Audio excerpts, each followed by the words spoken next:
olabilir.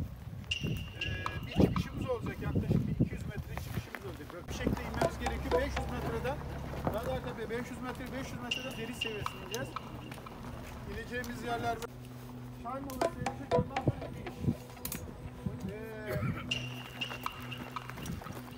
Işık. Yok mu ışıkcım? Ters yönden ama ışık. Olsun, burada güneş de görürsün. Birden çek. Çocuğa. I'm here once again, and I'm dealing, I'm feeling the pain. So who takes the fall that covers it all again?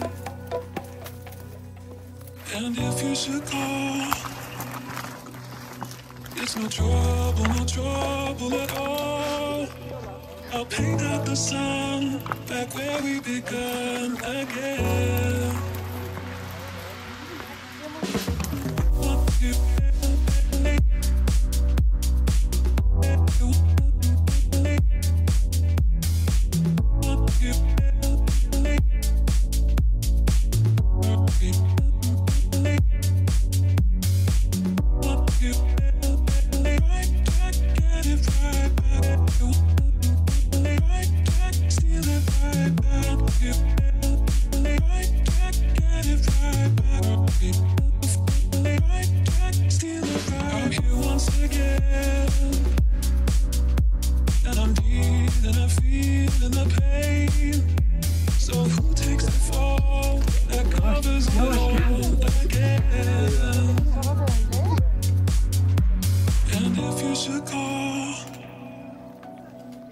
It's no trouble at all.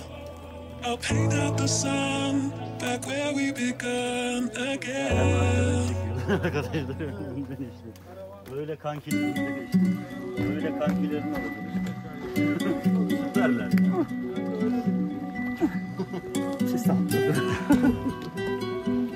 Tamam.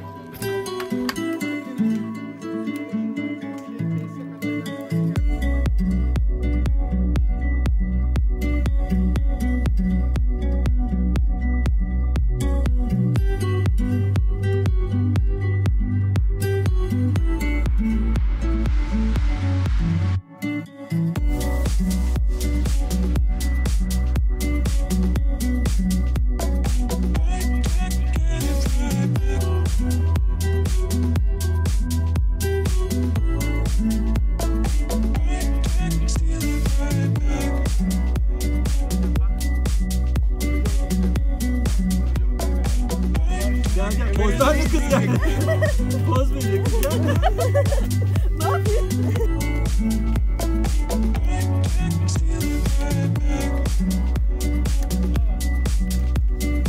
Gördüm.